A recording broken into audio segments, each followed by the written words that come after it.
Congratulations on Constantine coming to CWC. Thank you. I'm incredibly excited about it.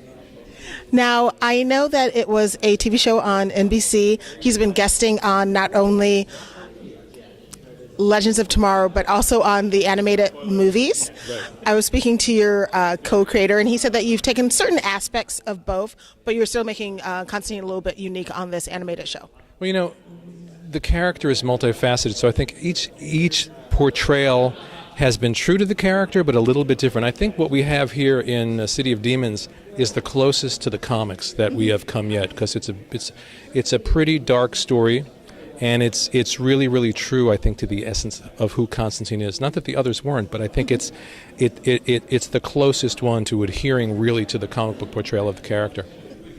I love Constantine, and I guess you love him too. Yeah, I do now. I'd better love him now, or else I shouldn't be here, And you've been working in animation for a long time. Animation about 15 years, and in comics for a lot longer than that, yeah. You look way too young to have worked in comics for a long time. God bless you. We know it's not true, but God bless you. So I know there's a lot of fan love for Constantine. Yeah. Have you been seeing any of that since you guys got here to WonderCon? Seeing it more on Twitter. Because I didn't really see the convention yet today. The audience, though, for the panel was incredible. They were just so enthusiastic and so in love with this character. And it's so interesting to me to see what characters resonate with, like, the psyche of our popular culture, And here's this really unique, sort of very dark, twisted kind of character. Have I gone out of frame?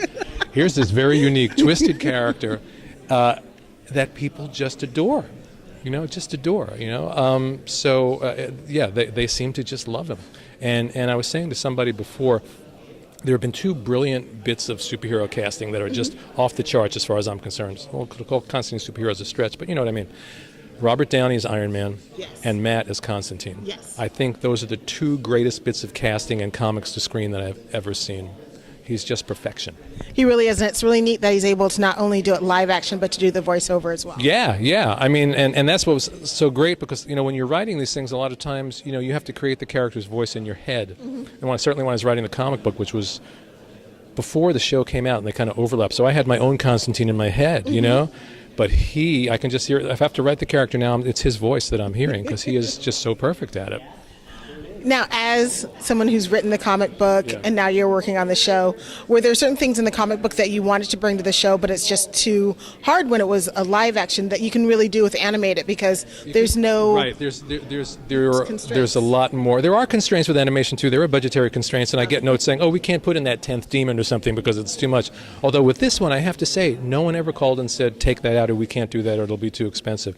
So I got, the foundation of the story comes from a graphic novel by Mike Carey and Leonardo Manco called All His Engines. That was our foundation. So we got to pull in a lot of stuff from there.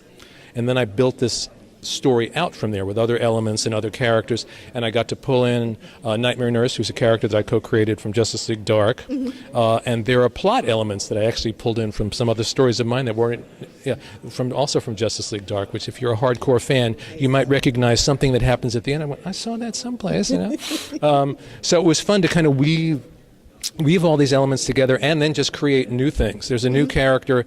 There's a character that shows up in the story that we didn't see in the first 5 episodes, so I don't know if I should mention her, but she's a very cool character, and she's brand new for the animation. She didn't come from the comics, yeah.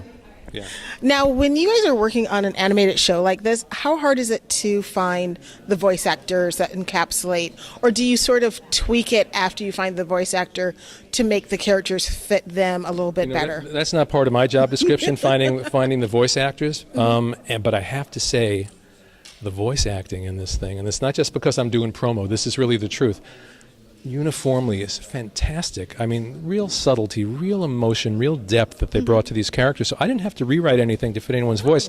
They really came to the material and did it exactly the right way.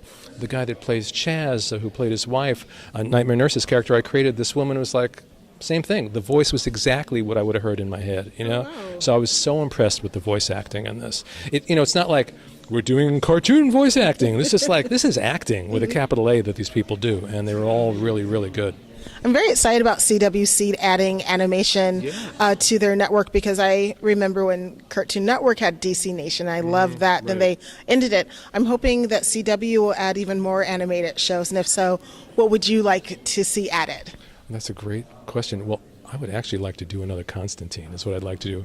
I've got, no one has really said anything, so this is all my own fantasy, but I've already got the story brewing in the back of my head and the characters, and I would love a chance to follow this up because it's a really strong story where it brings Constantine to the end. At the end is a very powerful and vulnerable place as well that I think we could jump off from and really build another great story.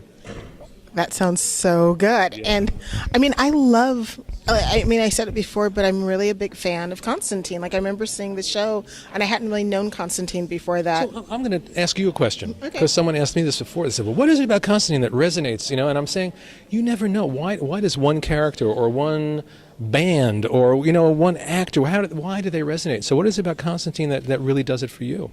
I like that he feels such guilt. Mm-hmm. And that guilt is always a great motivating factor. Yeah. He feels guilt. It motivates him to do the right thing, even when sometimes his own baser nature is to do the things that's going to make you safe or make you feel comfortable. Instead, he pushes past that. Right. I'd like to think that as a person I would do that, right. But sometimes I think I get scared, so I don't know. And that's what makes the characters so much fun to write. I like characters that have this split, that have this division, because on some level we all do. Mm-hmm. It shows in some people more than others, But with Constantine, you have this guy who on the outside is really dark, nasty, cynical. He can be a total bastard. Sorry, microphone. And yet, right, time and again he puts his life on the line for the good. Mm-hmm. He's trying to save Chaz's daughter in this story, and he will go to the ends of the earth and fight the demons of hell to get it done. This guy that if you just looked at him, you would say he would never do anything like that. He's too selfish. He's too self-involved, and he likes to play it that he is. Mm-hmm. And he is to a certain extent, but he's not. And that's what makes a great character. You want that dichotomy. You want that war inside that makes a character great. Now, I know when they make the cartoons, it takes about, I think, a year and a half from paper to script, right, to being drawn to being on TV. So this is done. Are you working on anything else right now? Yeah, I am working on another project for Warner Brothers Animation that I can't talk about. And I am doing some work on the animated Spider-Man show. I know it's another company, guys, but it is. I'm really excited about that. Yeah, I wrote 3 episodes of that one, and hopefully there'll be more. And then I have a bunch of new comic book projects. Mm-hmm. I've just finished work on a live-action pilot that my reps are trying to sell. So I'm just keeping... when you're a freelancer, mm-hmm, you can't stop. It's not like, I finished Constantine, I'm going to take 6 months off, You just got to keep going. You got to keep creating. It's just the way the game works, Being an independent, you have to be like a shark, constantly moving. Yeah, exactly. But that's the fun of it, too. I always say to people, every time I sit down to write something new, it's as if I've never written before. That is both terrifying and exhilarating. Do you know what I'm saying? Mm-hmm. Every project is like the first project. It's always something new. And that's what's kept me going for so long. Now, I'm very curious about how your work goes. Do you have like a workroom at your place, or do you rent in my house? Yeah, in your house. So you don't go to like one of those co-sharing places? The great places? thing for me, I've worked at home for myself my entire life. Mm-hmm. Before I did this, I was a musician, so you can see the kind of life I've had. You know what I mean? It's like, which is why I also related to John's musical background. Mm-hmm. And so it's been, I was always there for my kids, take them to school, pick them up from school, do this, do that, and so it's for me. And I'm basically someone who likes to cocoon anyway. A writer lives in their own head, as my wife will attest. So it's the perfect life for me. I don't know if I could have ever done the 9-to-5 world. I think I would have had a mental breakdown somewhere along the way. So it's I work in an office at home, and I get to spend all day playing with my imaginary friends. Who could ask for anything more? Nobody could ask for anything more. And do you sort of have like a schedule when you work? Like, do you do it from 9 to 5, or when the mood hits you? Because I try and write, and even when I'm not in the mood to write, right, I still force myself to do it. Here's what forces you. It's called a deadline.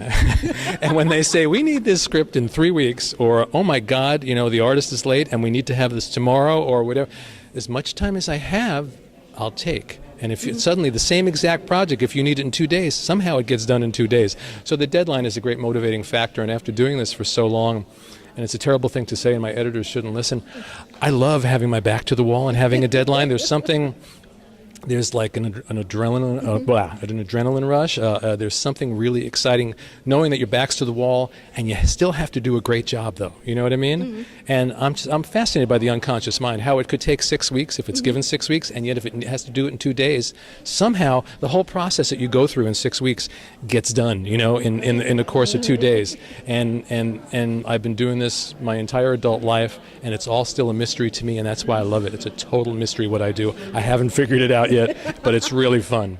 Oh my gosh, that's so exciting. Thank you so much for talking with me. It was a pleasure. Thank you. And I cannot wait not only to see Constantine when I get home, but also your upcoming projects. Oh, great. Thanks so much. Thank you.